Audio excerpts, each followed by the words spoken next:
مگر ہم لوگ اقتدار کی نشے میں، کمانے کھانے کے نشے میں، تجارت کے نشے میں، زمین کے نشے میں، اپنی دولت کے نشے میں یہ سوچنا بھی بھول گئے کہ پروردگار عالم نے کتنا بڑا کرم کیا، کتنا بڑا فضل فرمایا کہ لوگوں کی قربانی سے یہ ملک بنا۔ گارے کی جگہ پاکستان کے جڑوں میں، بنیادوں میں جو گارا بن کر کے لگا ہے، رب ذوالجلال کی قسم اس میں پانی نہیں پڑا، مسلمانوں کا لہو لگا ہے۔ لاکھوں مرنے والوں کی روحیں، لاکھوں شہیدوں کی روحیں آج تم سے پوچھتی ہیں، ہزاروں ماں بہنوں کی روحیں آج تم سے پوچھتی ہیں، ہزاروں معصوم بچوں کی جن کو نیزوں کی نیزے کی نوک پہ لٹکا کر پٹک پٹک کے زمین میں مار دیا گیا۔ مشرقی پنجاب میں 2.5-3 لاکھ سے زیادہ مسجدیں جن میں قرآن پڑھا جایا کرتا تھا، آج جا کے دیکھو گدھے پیشاب کر رہے ہیں، خنزیر بندھے کھڑے ہیں، گوبر پاٹھی پک رہے ہیں، چاروں طرف سے بے ادبی ہو رہی ہے۔ وہ کئی لاکھ مسجدوں کے مینارے تم سے آج کے دن پوچھتے ہیں، او مسلمانوں یہ تم نے کیا کیا؟ سن 46 میں مسلمانوں سے وعدہ کیا گیا تھا، وہ خواب آج تک شرمندہ تعبیر نہ ہو سکا۔ آئے اور چلے اور مر گئے، آئے اور چلے گئے اور مر گئے، لیکن خدا کے قرآن سے فریب کیا،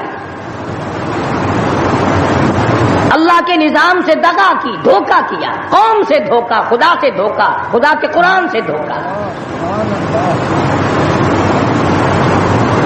نسلیں بدل گئی، اتنا لمبا عرصہ گزرنے کے بعد آج تک اسلام کی بسم اللہ شروع نہ ہو سکی۔ اور آپ کو معلوم ہے کچھ لوگ ابھی زندہ ہیں کہ کن حالات میں پاکستان بنا، اور کیا لوگوں کا خیال تھا، اور کیا سوچ تھی، اور کیا تصور تھا، اور پھر بنا ہوا کیا دیکھا۔ علماء اکرام نے ہمیشہ جدوجہد کی، علماء حق نے ہمیشہ للکارا، انہوں نے یہ آواز نکالی کہ مولوی آپس میں لڑتے ہیں، ہم کون سے مولوی کا اسلام نافذ کریں۔ قطب عالم حضرت مولانا احمد علی صاحب لاہوری سب قید رحمت اللہ علیہ نے 52 علماء کی کمیٹی کراچی میں بٹھا کر شیعہ، سنی، دیوبندی، بریلوی، اہل حدیث تمام علماء سے ایک دستاویز کرا کر ان کو تیار کر کے ان کے حوالے کر دی کہ آئین خداوندی میں ہمارا کوئی اختلاف نہیں۔ تو علماء کی بات تو ختم ہو گئی۔ اب رہی بات یہ کہ وہ کون لوگ تھے جنہوں نے پاکستان بنایا اور کس طرح سے یہ ملک بنا۔ پیسے سے نہیں بنا، ان سرمایہ داروں اور ذمہ داروں سے نہیں بنا، یہ ملک نوابوں نے نہیں بنایا، جاگیرداروں نے نہیں بنایا، بلکہ اس ملک کی بنیاد میں ہزاروں نہیں لاکھوں آدمیوں کی جان لگی ہے۔ سڑکوں پہ قافلے کٹ گئے، گاڑیاں پوری ٹرین کٹ گئی، لوگوں کو نماز جنازے نہ ملے، قبر نہ ملی، کفن نہ ملا، غسل نہ ملا، اور یہاں تک دیکھا گیا کہ بعض لوگوں کے سیریوں کو، کھوپڑیوں کو جنگلوں میں کتے گھسیٹے پھرے۔ اتنی جدوجہد اور اتنی قربانی کے بعد یہ ملک اللہ تبارک و تعالیٰ نے عطا فرمایا۔ ہر شخص کا یہ خیال تھا، ہر شخص کا یہ تصور تھا، ہر شخص کی یہ سوچ تھی کہ ہم وہاں پہنچیں گے، الحمدللہ وہاں ہمیں اسلامی نظام ملے گا، قرآن کا قانون ملے گا، اللہ کی کتاب کا قانون ملے گا، محمد عربی صلی اللہ علیہ وسلم کا دستور ہمیں ملے گا۔ لیکن جب یہاں پہنچے اس وقت تو کیا ملتا، آج تک نہ ملا۔ قرآن کریم میں اللہ تبارک و تعالیٰ جل شانہ نے اعلان کر دیا، الف لام میم احسب الناس، کیا لوگوں کا یہ خیال ہے، کیا لوگوں کا یہ گمان ہے، کیا لوگوں نے یہ تصور کر رکھا ہے، کیا لوگوں نے اپنے دلوں میں یہ بات بٹھا رکھی ہے، احسب الناس ان یترکوا ان یقولوا آمنا، یہ کہ اتنا کہنے پر چھوڑ دیے جائیں گے آمنا، ہم تو تیری ذات کو مانتے ہیں۔ اتنا کہنے پر چھٹکارا ہو جائے گا، موت کے وقت کامیاب ہو جائے گا آدمی، قبر کے وقت کامیاب ہو جائے گا، پلسرات میں کامیاب ہو جائے گا، میدان حشر میں کامیاب ہو جائے گا، صرف اتنا کہنے سے آمنا، او پروردگار میں تو تیری ذات کو تسلیم کرنے والا تھا، میں تو تجھے ماننے والا تھا۔ آواز آتی ہے ارے تم بھی دوستوں کو پرکھ کے دیکھتے ہو، رشتہ داروں کو آزما کر دیکھتے ہو، وَهُمْ لَا يُفْتَنُونَ، میں بھی تو تمہیں آزما کر دیکھوں گا تم کیا کرتے ہو، زبان سے کیا کہتے ہو اور عمل کیا کرتے ہو۔ وَلَقَدْ فَتَنَّا الَّذِينَ مِن قَبْلِهِمْ فَلَيَعْلَمَنَّ اللَّهُ الَّذِينَ صَدَقُوا وَلَيَعْلَمَنَّ الْكَاذِبِينَ۔ فرمایا البتہ تحقیق میں خدا کی یہ عادت ہے، میں خداوند کریم کا یہ مزاج ہے، میں پروردگار عالم کی یہاں یہ طریقہ ہے، میں بھی آزما کر دیکھا کرتا ہوں یہ مجھے ماننے والا زبان کی نوک سے مانتا ہے یا دل کی کوٹھڑی میں بھی میرے لیے کوئی جگہ موجود ہے، میں بھی دیکھتا ہوں۔ لیکن آج حالات یہ ہیں، پروردگار عالم نے ہمیں پرکھا، ہمیں آزمایا، فرمایا وعد اللہ الذین آمنوا وعملوا الصالحات منکم، اللہ پاک فرماتے ہیں میرا ایمان والوں سے وعدہ ہے اور جو کام اچھا کرتے ہیں تم میں سے لیستخلفنہم فی الارض، میں ان کو زمین کی بادشاہت عطا کروں گا، ان کو ملکیت عطا کروں گا، ان کو میں دنیا کا اقتدار بخشوں گا، کما استخلف الذین من قبلہم، جیسا کہ میں نے پہلے لوگوں کو بھی آزمایا یوں ہی دے کر اقتدار۔ مگر ہم لوگ اقتدار کی نشے میں، کمانے کھانے کے نشے میں، تجارت کے نشے میں، زمین کے نشے میں، اپنی دولت کے نشے میں یہ سوچنا بھی بھول گئے کہ پروردگار عالم نے کتنا بڑا کرم کیا، کتنا بڑا فضل فرمایا کہ لوگوں کی قربانی سے یہ ملک بنا۔ گارے کی جگہ پاکستان کے جڑوں میں، بنیادوں میں جو گارا بن کر کے لگا ہے، رب ذوالجلال کی قسم اس میں پانی نہیں پڑا، مسلمانوں کا لہو لگا ہے۔ اینٹ روڑوں سے بنیاد نہیں بنی، اینٹ اور سلوں سے بنیاد نہیں بنی، پاکستان کی بنیاد میں شہزادیوں کی آبرو لگی، خانزادیوں کی عزت لگی، ہزاروں عورتیں دریائے جمنا میں ڈوب کے مر گئی، ہزاروں عورتوں نے جب دیکھا ہندو ہماری عزت پہ ہاتھ ڈالے گا، سکھ ہماری آبرو پہ ہاتھ ڈالے گا، سکھ اللہ کے قرآن کی توہین کرے گا، اپنے گھر میں سے عورتوں نے سونا نہ اٹھایا، چاندی نہ اٹھائی، بچے سینے سے نہ لگائے، گھر کا کوئی مال و متا ساتھ نہ اٹھایا، ایک اللہ کا قرآن اٹھایا، کافر کا ہاتھ خدا کی کتاب کو نہ لگے، کافر کا ہاتھ مجلہ کی بندی کو نہ لگے، سینے سے قرآن لگایا، دریا میں چھلانگ لگا دی۔ آج ہزاروں لاکھوں عورتوں کی روحیں ہم سے پکار پکار کر کے پوچھتی ہیں، اور تم لوگ او دھوکے بازوں اور فریب کرنے والوں، یہ جشن کیسا، یہ رقص و سرود کیسا، یہ میلہ ٹھیلا کیسا، یہ چراغاں کیسی، یہ ناچ گانا کیسا، یہ ڈول ڈھپڑا کیسا، کس چیز پر تم آمادہ ہو، کس چیز پہ ناز کرتے ہو؟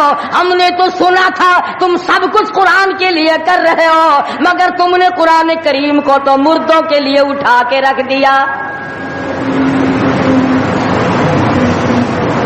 لاکھوں مرنے والوں کی روحیں، لاکھوں شہیدوں کی روحیں آج تم سے پوچھتی ہیں، ہزاروں ماں بہنوں کی روحیں آج تم سے پوچھتی ہیں، ہزاروں معصوم بچوں کی جن کو نیزوں کی نیزے کی نوک پہ لٹکا کر پٹک پٹک کے زمین میں مار دیا گیا۔ مشرقی پنجاب میں 2.5-3 لاکھ سے زیادہ مسجدیں جن میں قرآن پڑھا جایا کرتا تھا، آج جا کے دیکھو گدھے پیشاب کر رہے ہیں، خنزیر بندھے کھڑے ہیں، گوبر پاٹھی پک رہے ہیں، چاروں طرف سے بے ادبی ہو رہی ہے۔ کئی لاکھ مسجدوں کے مینارے تم سے آج کے دن پوچھتے ہیں، او مسلمانوں یہ تم نے کیا کیا؟ دریائے جمنا کا پانی تم سے سوال کرتا ہے، اور مجھ سے وضو کرنے والے مجاہدین کبھی یوں نہیں کیا کرتے جیسا کہ تم نے اپنی روش کو بنا رکھا ہے۔ اور پھر ویسے بھی ایک گھر میں میت پڑی ہو اور دوسرے گھر میں شادی ہو اور وہ باجا بجائیں تو علاقے کے لوگ یوں کہیں گے یہ بڑے سنگ دل ہیں، یہ بڑے پتھر دل ہیں، یہ بڑے احمق لوگ ہیں، برابر میں موت ہے، برابر میں قضیہ ہے، برابر میں فوتگی ہے اور یہ ناچ رہے ہیں۔ تمہیں کیا معلوم فلسطین کے مسلمان کے ساتھ کیا بن گئی؟ تم آج میلے ٹھیلے کا چکر بناتے پھرتے ہو، جاؤ فلسطینیوں کے پیاس سے مرنے والے بچوں سے جا کے پوچھو۔ اسرائیلی یہودی بدماش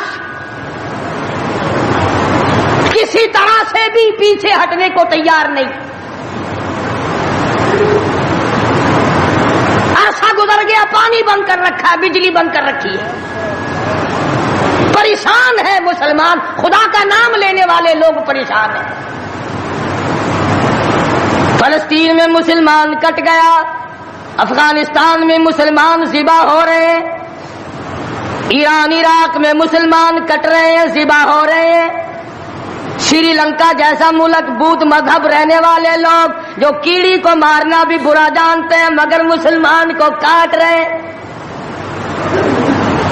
چاروں طرف مسلمان ذبح ہو رہا ہے، چاروں طرف مسلمان کٹ رہا ہے، چاروں طرف مسلمان مرد عورت کٹ رہے ہیں، ذبح ہو رہی ہیں اور ہم بیچ میں کھڑے ہو کر کے ناچیں گے۔ کھیل تماشا اس قوم کا مزاج نہ بناؤ، تماشا دیکھنے والوں تماشا خود نہ بن جانا۔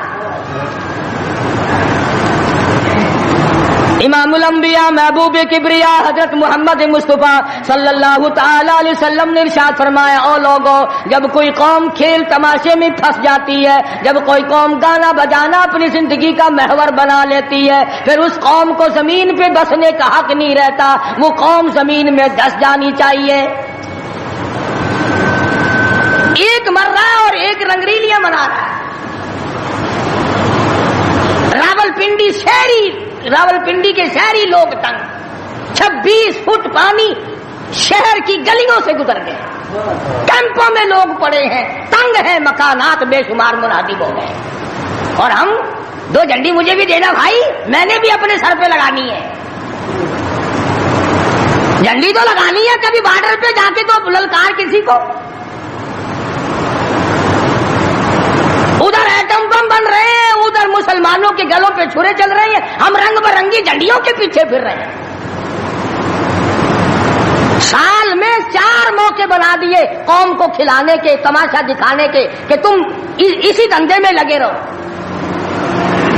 10 محرم کا جلوس نکالا کرو، 12 ربیع الاول کا جلوس نکالا کرو، 23 مارچ کا جلوس نکالا کرو، 14 اگست کا جلوس نکالا کرو، سال میں تمہارے لیے 4 دن انتخاب کر دیے تاکہ تم اسی دھندے میں لگے رہو۔ خداوند عالم اتنی بڑی طاقت کا مالک ہے کہ اگر وہ ناراض ہو گیا تو پھر اجتماعی عذاب آئے گا، قومی عذاب نہ آ جائے۔ 14 اگست اللہ کے سامنے عاجزی کرنے کا دن تو ہے، استغفار کرنے کا دن تو ہے، توبہ کرنے کا دن تو ہے، اللہ سے ملک کے لیے، قوم کے لیے دعائیں مانگنے کا دن تو ہے، قرآن خوانی کے لیے دن ہے، درود شریف پڑھنے کا دن ہے، اللہ اللہ کرنے کا دن ہے۔ چاروں طرف یہود و نصارہ، ہندو کافر جو مسلمانوں کے خلاف سازشیں بنا رہے ہیں، ان کو ختم کرنے کے لیے، ان کو مرنے اور ان کے ملیا میٹ کے لیے دعا کرنے کا دن تو ہے، خیرات کرنے کا دن تو ہے، اللہ اللہ کرنے کا دن تو ہے، ناچ کا نہیں، گانے کا نہیں، ڈھول ڈھپڑے کا نہیں۔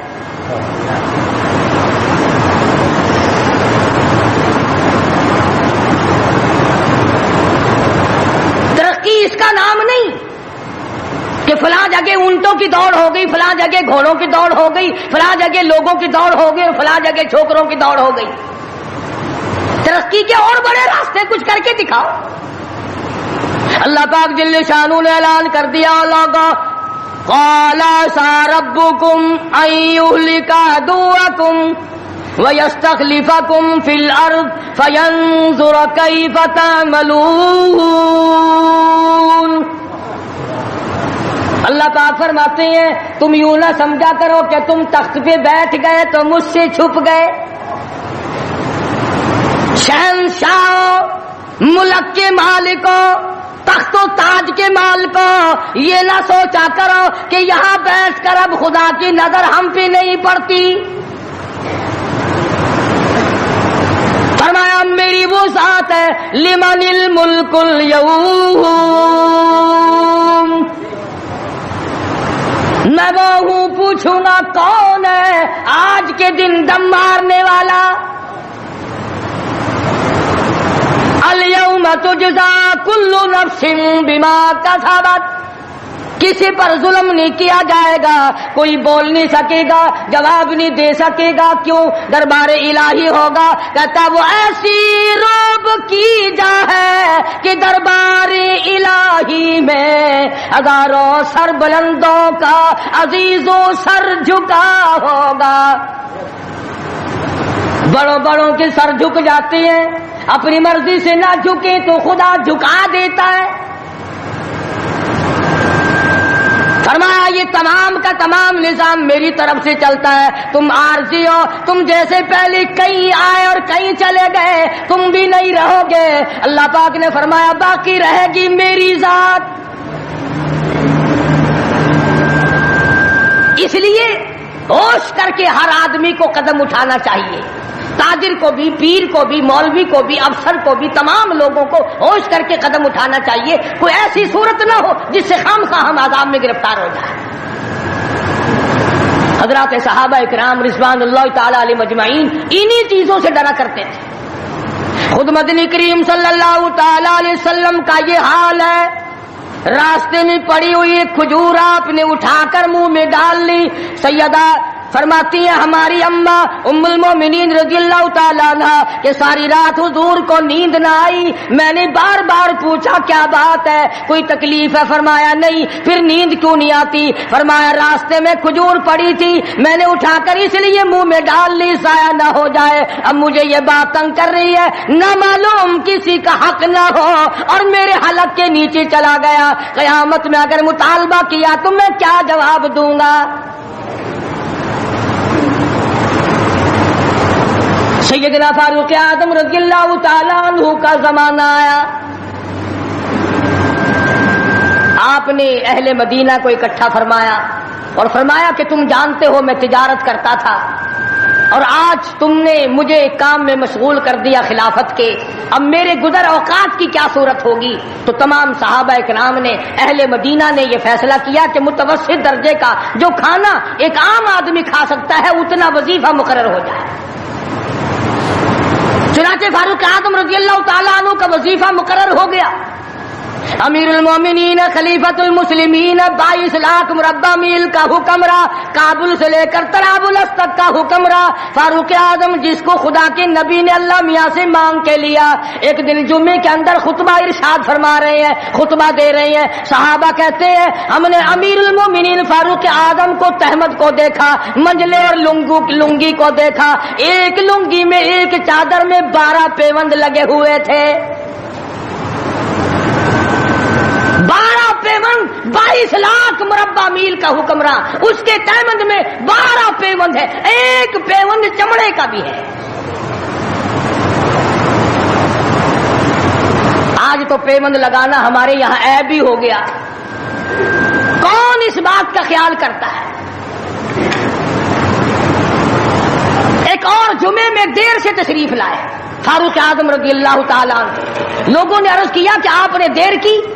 فرمایا یہ کپڑے جو تمہارے سامنے پہن کر آیا ہوں میرے پاس یہی کپڑے ہیں، یہ دھوئے تھے، خشک نہ ہوئے تھے، اس لیے آدھے گیلے آدھے سوکھی پہن کر آ گیا ہوں. دیر اس لیے ہو گئی، میں بادشاہ ہوں، میں امیر المومنین ہوں، میں خلیفہ ہوں، میں مدنی کریم صلی اللہ علیہ وسلم کا جانشین ہوں، تمہارا امیر اور امام ہوں، لیکن غریب اتنا ہوں کہ یہی کپڑے ہیں میرے پاس جو تمہارے سامنے پہنے کھڑا. ادھر ہمارا حال دیکھ لو کیا بنا ہوا ہے. جس ملک کا چوڑا بھی بے ایمان ہو وہ ملک ترقی کیسے کرے گا؟ صفائی کرنے والا بنگی 4 دن تک چکر نہیں لگاتا. پوچھے کون؟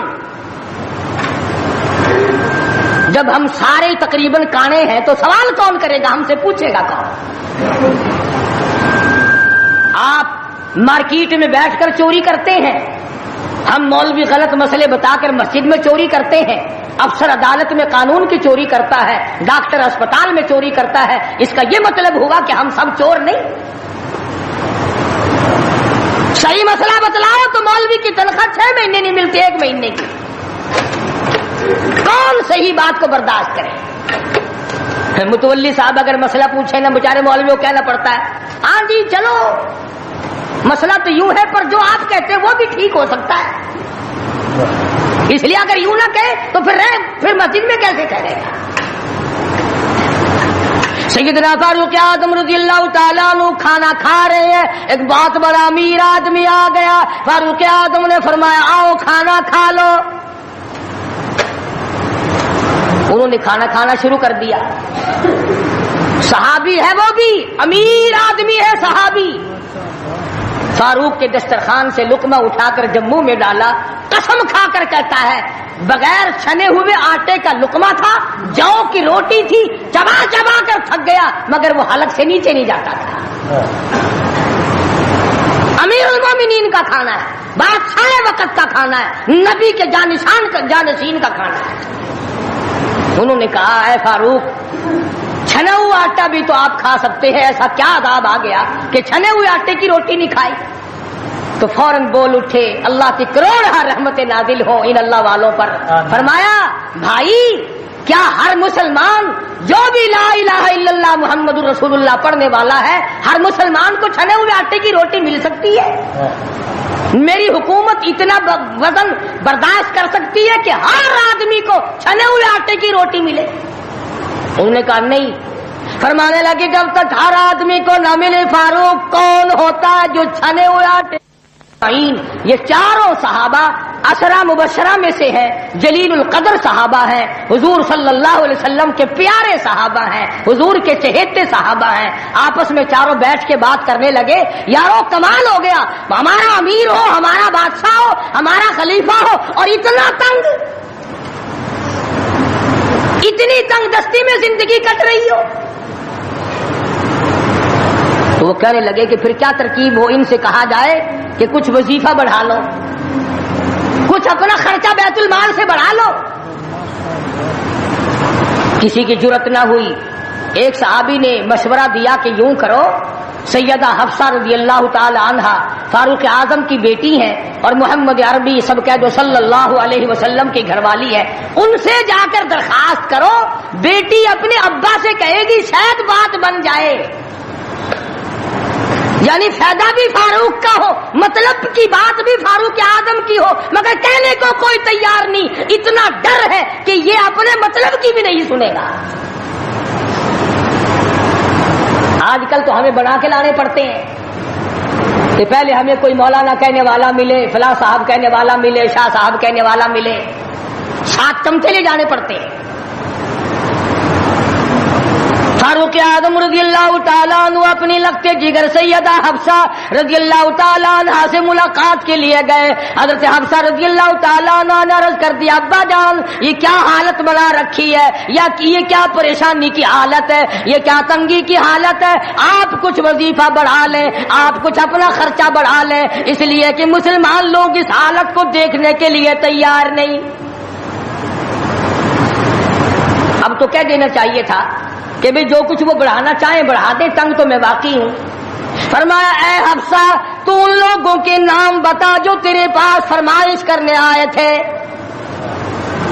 اور فرمایا سب سے پہلے او حفصہ او میری لگتے جگر، اے میری بیٹی تیرے سامنے زندگی گزری ہے محمد عربی صلی اللہ تعالی علیہ وسلم کی، تو حضور اکرم صلی اللہ علیہ وسلم کا کھانا بتا۔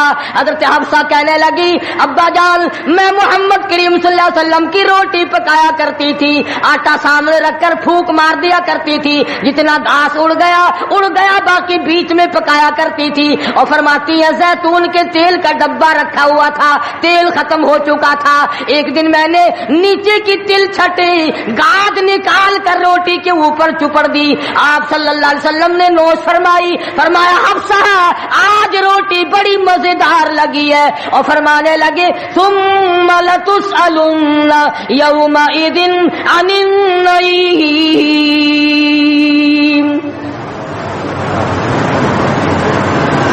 فاروق اعظم رضی اللہ تعالیٰ عنہ فرمانے لگے اے حفصہ میرے تیرے نبی نے میرے تیرے محبوب نے دنیا میں یہ کھانا کھایا ہو اور میں ان سے الگ کھانا تلاش کروں میری ان کی ملاقات کیسے ہوگی؟ اور فرمایا اے حفصہ بستر بتا محمد کریم صلی اللہ تعالی علیہ وسلم کا. فرمانے لگی ایک ٹاٹ کی لمبی ساری چادر بنی ہوئی تھی, دوپہر گرمی میں اس کو چار طے کر کے بچھا لیا جاتا تھا, سردیوں میں آدھا نیچے آدھا اوپر اوڑھ لیا جاتا تھا. فاروق اعظم رونے لگے حفصہ محمد کریم صلی اللہ علیہ وسلم اس حالت میں رخصت ہو گئے. اور پھر آپ نے پوچھا اے حفصہ آخری وقت میں مدنی کریم صلی اللہ علیہ وسلم کے بدن مبارک پہ لباس کیسا تھا؟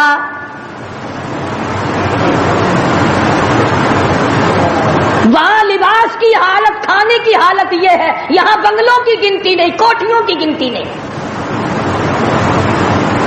اور یہ نہیں سوچتے اگر عذاب آ گیا تو یہ بنگلے یہ کوٹھیاں نہیں بتا سکیں گی. یہ رشوت بٹور بٹور کر کے محل بنانا یہ تو کبھی بھی کام نہیں آئے.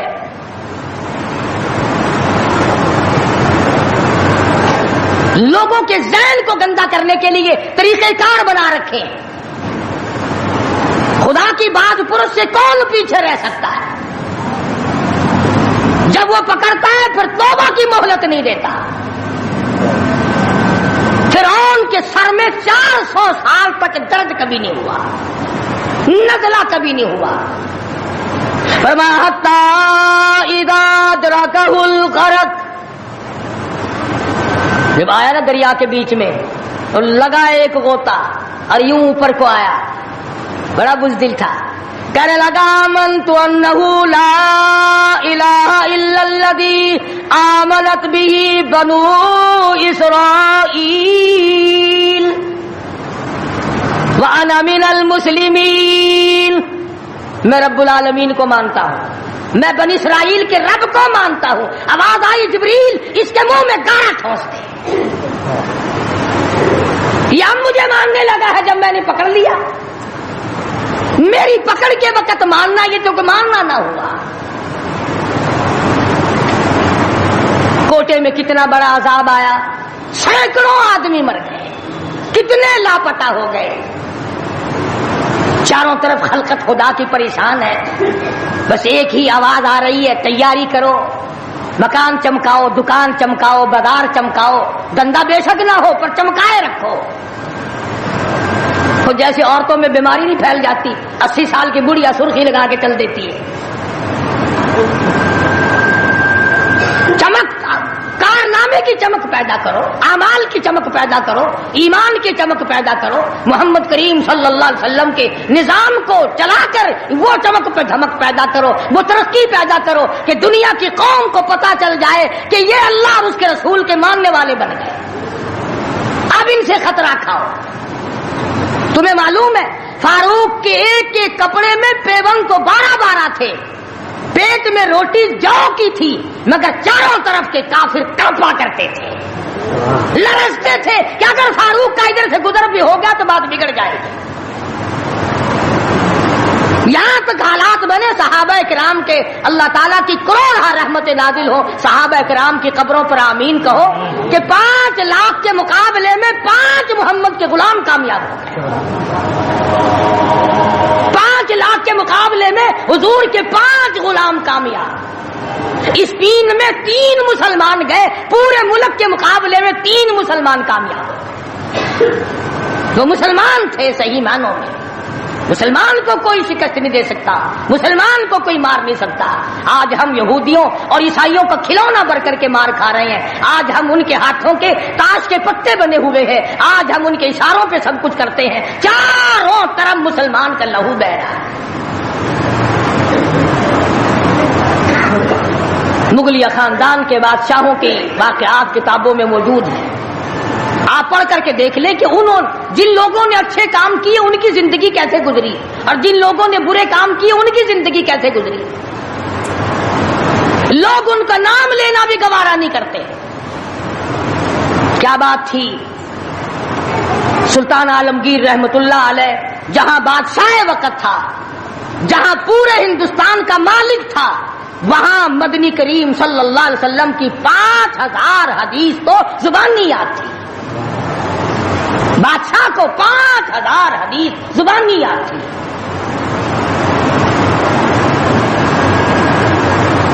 سلطان صلاح الدین خلجی رحمہ اللہ بادشاہ گزرا ہے. ہمارے یہاں عربی مدارس میں ہدایہ کتاب پڑھائی جاتی ہے 2 سال میں. پڑھنی آتی ہے سمجھی تو کیا جائے گی. سلطان صلاح الدین خلجی بادشاہ ہو کر مکمل ہدایہ زبانی یاد تھا. زبانی یاد تھا. عالمگیر بادشاہ کی فوج کا جو کمانڈر تھا وہ اتنا بڑا عالم تھا کہ آج بھی شرح عقائد وغیرہ اور امور عامہ اور میر زاہد وغیرہ جو کتابیں ہیں منطق کی اور طرح طرح کی، یہ تمام عالمگیر کی فوج کے کمانڈر کی لکھی ہوئی ہیں. اللہ والے تھے. اور حد یہاں تک ہو گئی کہ مغلیہ خاندان کی ایک لڑکی ہے سلیمہ سلطانہ، اس نے قرآن مجید کی ترجمے کی تفسیر کی کتاب مانگی. ملا عبد القادر بدایونی انچارج ہے کتب خانے کا، کتاب گم ہو گئی تو لڑکی نے باپ سے لڑ کر جائیداد ضبط کرا دی کہ قرآن کی تفسیر کی کتاب کتب خانے سے کیوں گم ہوئی. اتنا بڑا علم کا قدر تھا لوگوں کے دلوں میں. اور محمد کریم صلی اللہ علیہ وسلم کے دین کو لوگ بادشاہ مانا کرتے تھے، وزیر مانتے تھے، سفیر مانتے تھے، درویش و قلندر مانتے تھے. عوام کے تمام جذبات جو تھے وہ اسلام کے صحیح احساسات کے مطابق تھے. تو میں عرض کر رہا تھا یہ کسی کا گلہ نہیں، یہ کسی کا شکوہ نہیں، کسی کو گالیاں دینا مقصود نہیں. اگر اتنی بات کہہ دوں تو کوئی بے جانا ہوگا کہ حرف آئے نہ کہیں، حرف آئے نہ کہیں ان کی مسیحائی پر، حرف آئے نہ کہیں ان کی مسیحائی پر. اور درد اتنا تو نہ تھا تیری دوا سے پہلے. یہ تو بہت زیادہ کڑوی ثابت ہوئی تیری دوا. یہ تو پہلے درد سے بھی زیادہ درد ہو گیا، تو نے یہ کیسی دوا پلا دی. اور بڑا عجیب شعر یاد آیا. فرق ہے تیرا میرا، فرق یہ کہتا کہ تیرا پیام اور ہے میرا پیام اور ہے، تیرا پیام اور ہے میرا پیام اور ہے، عشق کے درد مند کا طرز کلام اور ہے. دیوانوں کی باتیں اور ہیں، تمہارا طرز زندگی اور ہے. ہم نے صحابہ سے طرز زندگی سیکھا، ہم نے محمد عربی صلی اللہ علیہ وسلم سے طرز زندگی سیکھا، ہم نے عمر بن عبدالعزیز سے طرز زندگی سیکھا، ہم نے سلطان عالمگیر سے سیکھا، سلطان صلاح الدین خلجی سے سیکھا، ہم نے شمس الدین التمش سے سیکھا. تم نے طرز زندگی انگریز سے سیکھا. کب تک انگریز کے ترقی کے وارث بنو گے؟ انگریز کا لعنتی قانون کیوں پیارا لگتا ہے؟ وہی رسم و رواج، وہی طریقہ کار. کچھ کم تو ہوگی، ورنہ اب بھی کئی لوگ گلے میں پھانسی لٹکا کے چلتے ہیں اور فخری انداز میں چلتے ہیں کہ میرے گلے میں پھانسی لٹکی ہوئی ہے. جو لباس یہودی کا ہے، جو لباس ایک عیسائی کافر کا ہے، وہ مسلمان کے لیے زیب نہیں، کامیابی کا ضامن نہیں ہو سکتا. 4 دن نماز کا مذاق اڑایا گیا تھا 2 سال پہلے. دفتروں میں صفے بچی، لوٹے آئے، یار لوگ اٹھ کے چائے کے لیے جانے لگ گئے. ارے بھائی آؤ نا نماز پڑھو. انہوں نے کہا یار تم پڑھو، ہم ابھی آتے ہیں. 4 دن کی نماز. ورنہ قوم کی اقتصادی حالت، قوم کی اخلاقی حالت اور قوم کی نمازی حالت اگر ٹھیک ہو تو بزرگوں نے لکھا ہے کہ اس قوم کو کوئی نیچا دکھا ہی نہیں سکتا. 3 چیزیں پیدا کرو: قوم کی نمازی حالت سدھارو، قوم کی اخلاقی حالت سدھارو، قوم کی اقتصادی حالت سدھارو. اس قوم کو کوئی نیچا نہیں کر سکتا. جس قوم کے ہاتھ میں تلوار ہو اور سینے میں قرآن ہو اور بازو میں جان ہو، اس قوم کو کوئی نیچا نہیں کر سکتا. لیکن جو قوم ناچ گانے کی عادی بن جائے، جو قوم میلے ٹھیلوں کی عادی بن جائے، جو قوم رسم و رواج کے پیچھے لگ جائے اور خدا کے قرآن کو صرف مردوں کے لیے اٹھا کے رکھ دے، اس قوم کا خدا کے پاس کوئی ضمانت نہیں ہے. میں یہ عرض کر رہا ہوں کہ چاروں طرف مسلمانوں پہ مصیبت ہی مصیبت ہے. اپنے ملک میں بھی کوٹے میں، راولپنڈی میں، فلسطین میں، ایران عراق میں، افغانستان میں، سری لنکا میں، چاروں طرف مسلمانوں پر عذاب آیا ہوا ہے. تو ہمیں اللہ میاں سے ڈرنا چاہیے، ہمیں خوف کھانا چاہیے، ہمیں دعا مانگنی چاہیے، ہمیں سجدے میں پڑھ کے رونا چاہیے، ہمیں جھنڈیاں لگا کر ناچ نہیں کرنا چاہیے. اور جو ایسا کرتے ہیں وہ غلط ہے، جو کراتے ہیں وہ بھی غلط ہے. ہم اس بات میں کسی سے نہیں ڈرا کرتے. حکومت کرے، حکومت کرائے، چھوٹے یونین کرائے، ایم ڈی اے کمیٹی کوئی بھی کرائے، اس وقت میں یہ حرکت بالکل غلط. تم کو سکھایا کسی نے ہے یہ کہ قوم کو کھیل تیشے میں، کھیل تماشے میں پھنسا کر اپنا الو سیدھا کرنا چاہتے ہو؟ قوم کی نمازی حالت کو بہتر بناؤ، قوم کی اقتصادی حالت بہتر بناؤ، قوم کی اخلاقی حالت بہتر بناؤ. قوم کو سمجھاؤ کہ بہو بیٹی کی عزت ایک ہے، بہن بیٹی کی عزت ایک ہے، تم سب کی بہن ایک ہے، تم سب کی عزت اور آبرو ایک ہے، تمہارا خدا ایک ہے، تمہارا نبی ایک ہے، تمہارا کعبہ ایک ہے، تمہاری دل اللہ پاک نے جنت ایک بنائی ہے اور ایک ایمان کا رستہ بنایا ہے.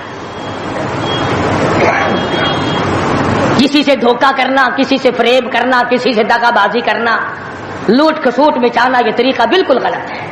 اور فضول اور عبث اور ضائع کرنا، ویسے کہتے ہیں غریب ملک ہے جی، غریب ملک ہے جی، غریب ملک. یہ کروڑوں روپیہ غریب ملک کے پاس کہاں سے آ جاتا ہے ضائع کرنے کے لیے؟ ہم تو یہ کہیں گے کہ کل کو 14 اگست ہے، کل کو زیادہ سے زیادہ عبادت کرو، فلم نہ دیکھو، تلاوت کرو، استغفار کرو.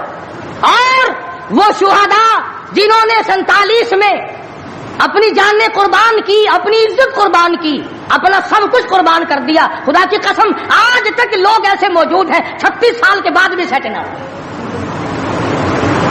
ان کی روحوں کو قرآن پڑھ پڑھ کر کے بخشو، ان کے لیے بخشش کی دعائیں کرو، خراج تحسین پیش کرو ان لوگوں کو جنہوں نے اس ملک کو حاصل کرنے کے لیے اپنی جان کا قیمتی نذرانہ پیش کیا. تمہارا کیا ہے؟ تمہارا تو ناخون بھی نہیں کٹا. ہاں، تمہیں کیا تکلیف پہنچی تھی ملک بنانے میں؟ کب تم بنانے والوں میں آگے آئے تھے؟ اب جو مرتا اخبار میں آ جاتا فلانا بھی تحریک پاکستان کا بانی تھا، تو ہم نے بانی دیکھے نہیں. عوام نے بنایا ہے، لوگوں نے بنایا ہے، اور لوگ ہی اس کی خیر خواہی کر سکتے ہیں. اور لوگوں کو چاہیے کہ ایک اور بات میری سن لو آخری، اگر یہ ملک نہ رہا تو پھر مسلمانوں کو روئے زمین پہ جگہ ملنی مشکل ہو جائے گی. جغرافیائی حیثیت سے اس کا محل وقوع ایسا ہے کہ یہ مسلمانوں کے پاس رہا تو چاروں طرف کے مسلمانوں کو سانس آئے گا، اور یہ بچے گا خدا کے قرآن کے صدقے میں، یہ بچے گا نبی کے لائے ہوئے فرمان کے صدقے میں. یہ ہماری کوششوں سے یا ہمارے ہے زیادہ ہتھیار بنانے سے نہیں بچتا ہے. تو اس لیے قرآن مجید کو جگہ دو، اسلام اور ایمان کو جگہ دو، قرآن کا جھنڈا بلند کرو، ایمان کا جھنڈا بلند کرو. آؤ 14 اگست کو مل کر سب دعا کریں کہ ہم آئندہ جھوٹ نہیں بولیں گے، ہم آئندہ رشوت نہیں لیں گے، ہم آئندہ کسی سے دغا نہیں کریں گے، ہم کم نہیں تولیں گے، ہم کم نہیں ناپیں گے، ہم ملاوٹ نہیں کریں گے، ہم غلط مسئلے بتا کر لوگوں کے ایمان کا بیڑا غرق نہیں کریں گے. پھر تو ہمارے لیے یہ بڑا بہترین دن ہے. اور اگر ہم ان تمام چیزوں میں سے کچھ بھی چھوڑنے کو تیار نہیں، پھر اس دن کی کوئی حیثیت نہیں، پھر کھیل تماشے کا دن ہے اور کچھ نہیں. خدا بند عالم نے صاف لفظوں میں فرما دیا کہ ان یترکوا ان یقولوا آمنا، کہ صرف اتنا کہنے پر نجات نہیں ہے کہ اے خدا ہم تیرے ماننے والے ہیں، بلکہ اس کہنے کے بعد اس کے پورے فرمان کو ماننا پڑے گا. شکل حضور کے فرمان کے مطابق نبی کی شکل کے ساتھ شکل ملانی پڑے گی، نبی کے لباس کے ساتھ لباس ملانا پڑے گا، نبی کے لائے ہوئے قرآن کو دل و دماغ میں، گھر معاشرے میں، محلے اور کچہری میں جگہ دینی پڑے گی. یہ کوئی طریقہ نہیں کہ آگے پیچھے سارے کام یہودیوں والے، عیسائیوں والے، جب کوئی مر جائے تو سارے مسلمان لاؤ قرآن پڑھو، قرآن پڑھو، قرآن پڑھو. تو قرآن بھی کہتا تو ہوگا کہ مرے بغیر میرا بھی کہیں ٹھکانا ہی نہیں، جب کوئی مر جائے تو پھر راستہ ملتا ہے. تو ایسی صورت میں ہم مسلمانوں کو بڑا سوچ کے چلنا چاہیے. مسلمانوں اپنی تاریخ پڑھا کرو، احمد شاہ ابدالی کی تاریخ پڑھو، شہدائے بالاکوٹ کی تاریخ پڑھو، مغلیہ خاندان کے بہادروں کی تاریخ پڑھو کہ وہ کیسے لوگ تھے، عمر بن عبدالعزیز کی تاریخ پڑھو، سیدنا خالد بن ولید کی تاریخ پڑھو، سیدنا امام حسین رضی اللہ تعالیٰ عنہ کی تاریخ پڑھو، حضرت علی رضی اللہ تعالیٰ عنہ کی تاریخ پڑھو۔ ہمارے جو اسلاف تھے وہ بہت کچھ تھے، اور خدا کی قسم دنیا نے ان کو مانا ہے۔ تم بھی مان جاؤ کامیاب ہو جاؤ گے۔ پوری دنیا نے ان کو، جنہوں نے ان کی اقتدا نہیں کی انہوں نے بھی مانا کہ صحیح یہ تھے، ہم غلطی پہ تھے۔ اللہ کے نیک برگزیدہ بندے، مقبول ترین بندے، اللہ والے، اللہ کے ولی، بزرگان دین رحمہم اللہ علیہ مجمعین کے واقعات اور مختصر سے حالات اس نیت سے عرض کر رہا تھا کہ ہمیں بھی اپنے گریبان میں جھانکنے کا موقع ملے، ہم لوگ بھی یہ سوچیں کہ یہ اللہ والے تھے، پیٹ بھی تھا، نفس بھی تھا، بیوی بھی تھی، بچے بھی تھے، پیاس بھی لگتی تھی، بھوک بھی لگتی تھی، کپڑا بھی درکار تھا، سردی گرمی بھی آتی تھی، ان لوگوں نے اللہ کی رضا کیسے حاصل کی؟ نیت میری کسی کی تردید مقصود نہیں، سمجھانے کے لیے کہتا ہوں، جیسے سڑک پہ پیدل آدمی چل رہا ہو اور پاس سے کار گزرتی ہے تو دل میں خیال آتا ہے کہ میرے پاس بھی کار ہوتی۔ ان اللہ کے نیک بندوں کو دیکھ کر میں اور آپ کیوں نہیں سوچتے کہ میں بھی اللہ کا نیک بندہ بن جاتا؟ کوٹھی بنگلہ دیکھ کر، لمبا چوڑا کاروبار کارخانہ دیکھ کر آدمی کے دل میں آتا ہے یارو یہ کارخانے دار ہے، میں اس کا مزدور ہوں۔ تیرے دل میں یہ بات کیوں نہیں آتی کہ میں نماز بھی نہیں پڑھتا اور فلانا ساری رات سویا ہی نہیں؟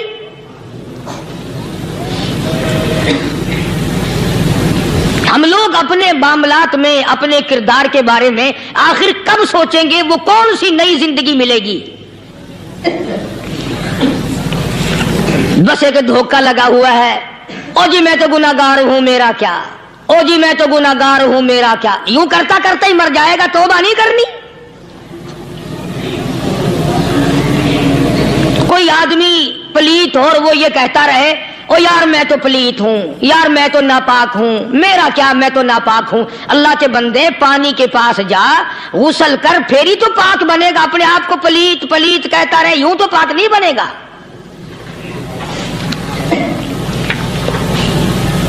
یہ اللہ والے جو ہوتے ہیں آدمی کے اندر کو ٹھیک کرتے ہیں۔ جیسے ڈاکٹر کہتا ہے کہ اگر بلڈ پریشر کے مریض ہو تو نمک نہ کھاؤ، شوگر کے مریض ہو تو میٹھا نہ کھاؤ، بادی کے مریض ہو تو آلو نہ کھاؤ۔ اللہ والا کہتا ہے اگر تمہارے اندر شرک کی بیماری ہے تو خدا کے دروازے کے سوا کہیں نہ جاؤ۔ اللہ والے اندر کا علاج کرتے ہیں، روحانی علاج کرتے ہیں، اس بیماری کا علاج کرتے ہیں جو قبر میں کام آئے گی۔ جب اللہ والوں کی مجلس میں بیٹھو گے تو وہ تمہیں یہ بتائیں گے کہ نبی کی سنتوں کے پھول چھوڑ کر بدعت کے کانٹوں کی طرف نہ جاؤ۔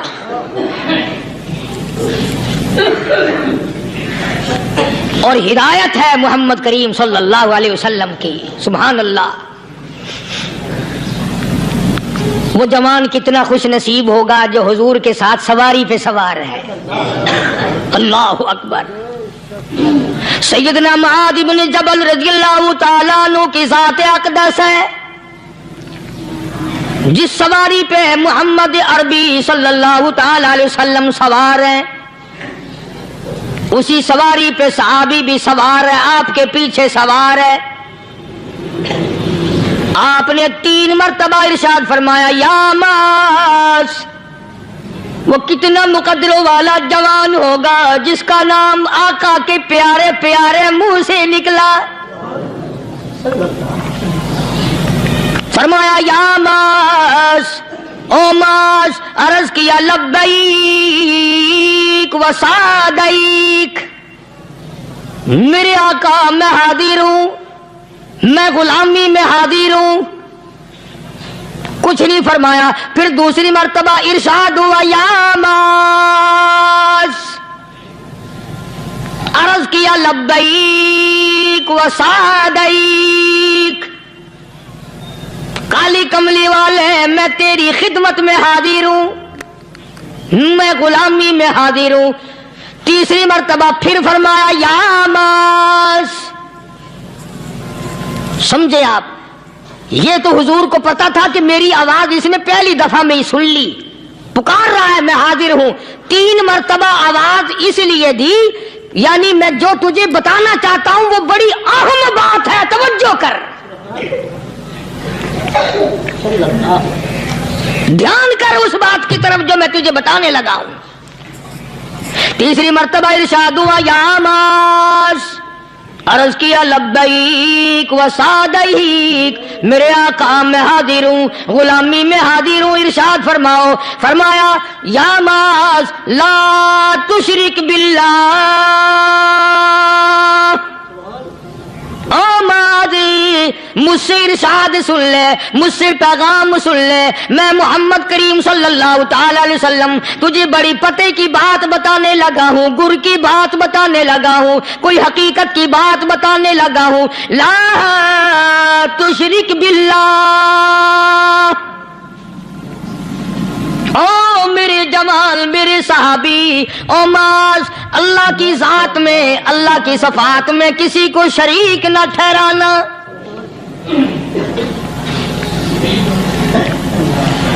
کسی کو بگڑی بنانے والا نہ سمجھنا، کسی کو پریشانی دور کرنے والا نہ سمجھنا، زندہ کرنے والا، مارنے والا، فقیر بنا دینے والا، فقیر کو شہنشاہ بنا دینے والا اس کے سوا کوئی نہیں۔ چلو ہو گئی بات، فرما دیا آپ نے کہ شرک نہ کرنا۔ اب ہماری بات سنو، ابھی حدیث کا جملہ باقی ہے جو محمد عربی صلی اللہ علیہ وسلم کی زبان مبارک سے نکلا، اہم بات باقی ہے، ٹھیک ہے فرما دیا، لیکن اب سوال کرو سرکار مدینہ صلی اللہ علیہ وسلم سے کہ جی اگر کوئی مصیبت کی وجہ سے کر بیٹھے، اگر کوئی پریشانی کے عالم میں آ کے کر بیٹھے، کوئی دکھوں کا مارا ہوا کر بیٹھے، تو صاف فرما دیا، فرمایا او ماز ان قتلتا، اگرچہ تجھے قتل کر دیا جائے، تیرا ٹکڑا ٹکڑا کر دیا جائے، تیرا قیمہ بنا دیا جائے، اس سے بھی سخت بات آگے فرمائی او حرقتا، چاہے تجھے جلا کر خاک کر دیا جائے، تیرا قیمہ بنا دیا جائے، تجھے جلا کر راکھ بنا دیا جائے، کسی حال میں بھی تجھے شرک کرنے کی اجازت نہیں۔ اور ایک اور بات میرے سے سن کر پکا کے لے جاؤ، چوری کرنے والا ساری عمر چوری کرتا ہے، لیکن کبھی ایسا دن اس کی زندگی میں نہیں آیا ہوگا جب وہ یہ کہے کہ میں عبادت کر رہا ہوں۔ لاکھ چوری کی ہو، یہ کہے گا کہ میں گناہگار ہوں، چوری کر اپن چلو تمہارے منہ پہ نہیں کہے گا، دل میں کہے گا۔ زنا کرنے والا کبھی نہیں کہتا کہ میں گناہ نہیں کرتا، شراب پینے والا کبھی نہیں کہتا کہ میں گناہ نہیں کرتا، حرام کھانے والا، رشوت لینے والا کبھی نہیں کہتا کہ میں گناہ نہیں کرتا۔ شرک ایسا گناہ ہے، ایسی گمراہی ہے، اس کو بندہ گناہ سمجھ کر نہیں عبادت سمجھ کے کرتا ہے۔ اور ارشاد فرمایا محمد عربی صلی اللہ علیہ وسلم نے کہ شرک کرنے والے کو توبہ کی توفیق نہیں ہوتی، وہ اس کو برا سمجھے تو توبہ کرے، جب وہ اس کو برا سمجھتا ہی نہیں تو گناہ سمجھتے ہی نہیں تو توبہ کائے کی کرے گا وہ۔ میں عرض کر رہا تھا کہ یہ جو اولیاء کرام ہیں، بزرگان دین ہیں، اللہ والے ہیں، یہ شرک کی لعنت سے آدمی کو بچانے کے لیے ساری زندگی کوشاں رہتے ہیں۔ حدیث پاک میں آتا ہے، ارشاد فرمایا محمد کریم صلی اللہ علیہ وسلم نے کہ جب آدمی گناہ کرتا ہے،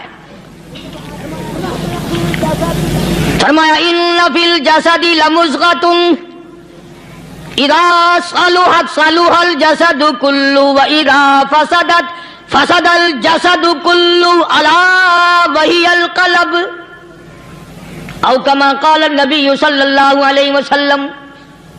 ارشاد فرمایا آدمی کے بدن میں ایک گوشت کا ٹکڑا ایسا ہے کہ جب وہ ٹھیک ہو جائے تو سارا بدن ٹھیک ہو جاتا ہے، جب وہ بگڑ جائے تو سارے بدن کا نظام بگڑ جاتا ہے۔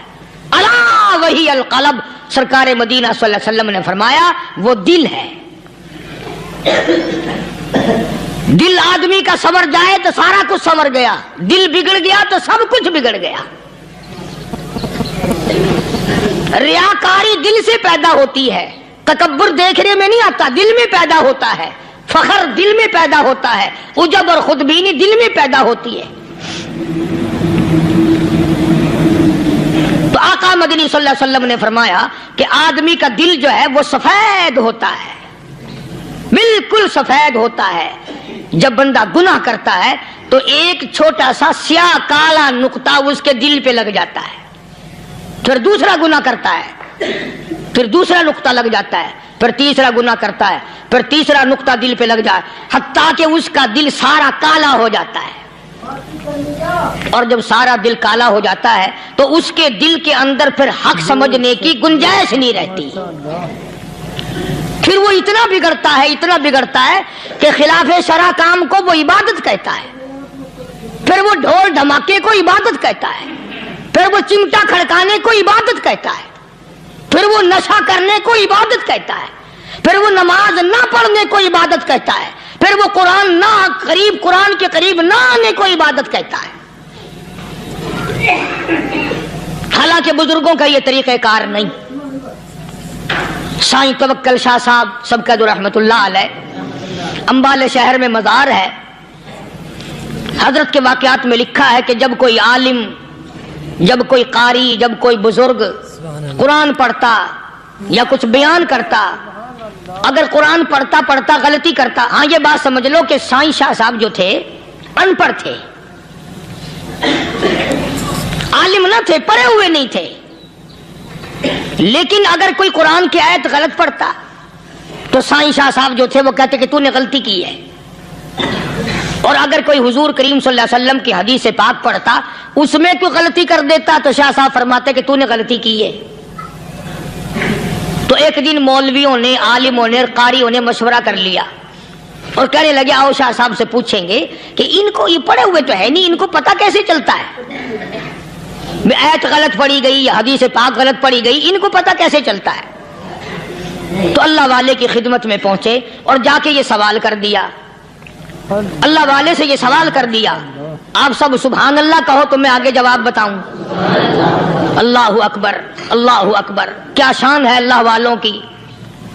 فرمایا تم نہیں جانتے جب کوئی قاری قرآن صحیح پڑھتا ہے، عالم حدیث پاک صحیح بیان کرتا ہے، میں دیکھتا ہوں، میری آنکھوں کو نظر آتا ہے، اس کے سر سے لے کر آسمان تک نوری فرشتوں کی قطار بندھ جاتی ہے، اور جب وہ غلطی کرتا ہے تو وہ قطار ساری رخصت ہو جاتی ہے، وہ قطار ساری چھٹی کر جاتی ہے، میں سمجھ جاتا ہوں کہ کوئی غلطی ہوئی ہے۔ یہ ہے اللہ والوں کی باتیں جو ہم لوگوں کے کام آنے والی ہیں، جو ہمارے سوچ و بچار کی ہیں، جو ہمارے کرنے کی ہیں، کہ کتنے دن ان حضرات کو فاقے کرنے پڑے، مصیبت جھیلنی پڑی، پریشانی اٹھانی پڑی تو پرواہ ہی نہیں کرتے تھے۔ مخلوق سے سوال کرنا ان حضرات کے یہاں بہت بری بات تھی، بلکہ نفحۃ الیمن ایک عربی کورس کی کتاب ہے، درس میں پڑھائی جاتی ہے عربی مدرسوں میں۔ ہم نے جب سبق پڑھتے تھے تو ایک واقعہ پڑھا تھا کہ کسی پہاڑ کی غار میں ایک اللہ والا رہتا تھا اور اللہ اللہ کرتا تھا، ہر وقت اللہ کی طرف سے کھانا آ جاتا تھا اور وہ کھا لیا کرتا تھا۔ تو خدا امتحان بھی کرتا ہے، آزمائش بھی کرتا ہے، دعا کیا کرو اللہ ہماری آزمائش نہ فرمائے، ہم لوگ آزمائش کے قابل کہاں ہیں۔ تو اللہ پاک نے جب اس اللہ والے کی آزمائش فرمائی تو 3 دن تک کھانا نہ آیا، 3 روز تک کھانا نہیں آیا۔ جب نہیں آیا تو بھوک نے ستایا، اور جب بھوک نے ستایا تو پریشانی ہوئی، اور جب پریشانی ہوئی تو دل میں خیال آیا کہ اب میرے لیے سوال کرنا جائز ہو گیا، اب تو میں بالکل بھوک نے تنگ کر دیا مجھے۔ تو پہاڑ سے نیچے اترے اور جا کر کے ایک مکان پہ سوال کر دیا، اور سوال یہ کیا کہ اللہ نام پہ مجھے کھانا چاہیے۔ ان گھر والوں نے 3 روٹیاں دے دی، ان گھر والوں نے 3 روٹیاں دے دی، اور یہ اللہ کا ولی لے کے چل دیا۔ تو جس گھر سے 3 روٹیاں ملی تھی ان کے یہاں ایک کتا بھی تھا، وہ اس ولی کے پیچھے پیچھے لگ گیا اور بھونکار قریب تھا کہ کاٹ کھائے پھاڑ کھائے۔ اللہ کے ولی نے سوچا کہ یہ تو بڑا ظالم کتا پیچھے لگ گیا، ایک روٹی اس کو پھینک دوں، 2 مجھے کافی ہو جائیں گی، یہ اپنا اس کی ہلے لگ جائے گا، مشغول ہو جائے گا، میں نکل جاؤں گا۔ یہ کتاب کی بات ہے، حدیث کی نہیں۔ تو نفحۃ الیمن کتاب میں واقعہ یوں لکھا کہ کتا ایک روٹی کھا کے پھر بھاگ کے اس ولی کو مل گیا اور بہت بھونکار کاٹنے کے قریب ہوا۔ تو پھر اللہ کے ولی نے سوچا کہ یار ایک ہی روٹی کافی ہو جائے گی، یہ تو پھر ظالم پیچھے ہو گیا۔ اس نے دوسری روٹی بھی اس کو پھینک دی۔ اللہ کی شان، کتا دوسری روٹی کھا کر کے پھر ولی کے پیچھے پیچھے۔ اس نے سوچا ایسی روٹیوں سے تو یوں ہی بھلے، وہ تیسری بھی پھینک دی۔ کتے نے تیسری بھی کھا لی، اور جب تیسری روٹی کھا کے کتا بھونکا، اب ولی کھڑا ہو کر غصے میں آ گیا اور کہنے لگا او کتے تجھے شرم نہیں آتی؟ عربی کا لفظ ہے وَمَا عَدِيمُ الْحَيَا، اور بغیرت کمینے، تیرے مالک نے 3 روٹیاں دی تھی، جس دروازے پہ تو رہتا تینوں کھا لی پھر بھی بھونکتا ہے؟ 3 روٹیاں میں نے تجھے دے دی پھر بھی بھونک رہا ہے؟ تو یوں لکھا اس کتاب میں کہ اللہ پاک نے کتے کو بھی زبان دی، اور وہ یہ کہنے لگا کہ ولی صاحب ذرا ٹھہرو، خود فیصلہ کرو، تم بے غیرت ہو یا میں بے غیرت ہوں؟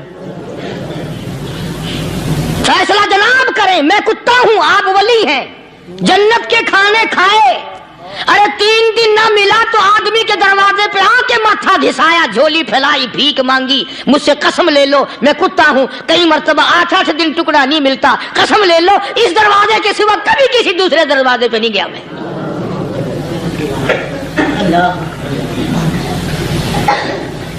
تجربہ کر لو، 3 دن کتے کو ٹکڑا ڈالو، چوتھے دن دم ہلا کر تمہارے پاؤں میں لٹے گا۔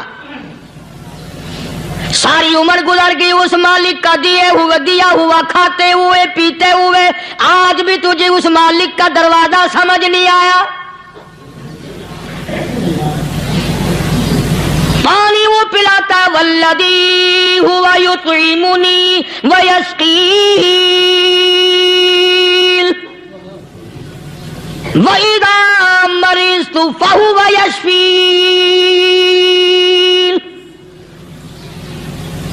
کتنا کھلاتا ہے، کتنے اعلیٰ درجے کے کھانے کھلاتا ہے، طرح طرح کے کھانے کھلاتا ہے۔ سبحان اللہ۔ پالا اس نے، سنبھالا اس نے، زندگی اس نے دی، اولاد اس نے دی، خوبصورت بیوی اس نے دی، گھر آباد اس نے کیا، تھوڑی سی پریشانی آ گئی، اب جا کے قبر کے سامنے جھکا کھڑا ہے، اس مالک سے میرا کام نہیں چلا، اور 4 گز زمین میں پڑنے والے، تو میری حاجت روائی کر دے۔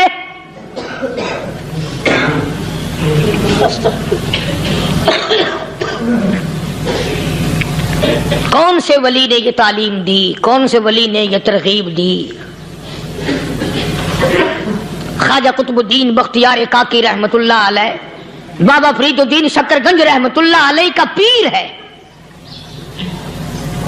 اتنے اللہ والے لوگ تھے، اتنے اللہ والے لوگ تھے۔ خواجہ قطب الدین بختیار کاکی رحمت اللہ علیہ کا آخری وقت دلی شہر میں آ گیا۔ نہ دولت تھی، نہ کوٹھی تھی، نہ بنگلہ تھا، فقیری، ہائے ہائے، عجیب بادشاہت ہوتی ہے ان لوگوں کی، بادشاہ ان کے دروازوں پہ آیا کرتے تھے۔ السلام علیکم دوستوں، امید کرتا ہوں آپ نے اس بیان کو پورا سنا ہوگا۔ اگر آپ کو یہ بیان پسند آیا ہو تو ویڈیو کو لائک اور چینل کو سبسکرائب کریں۔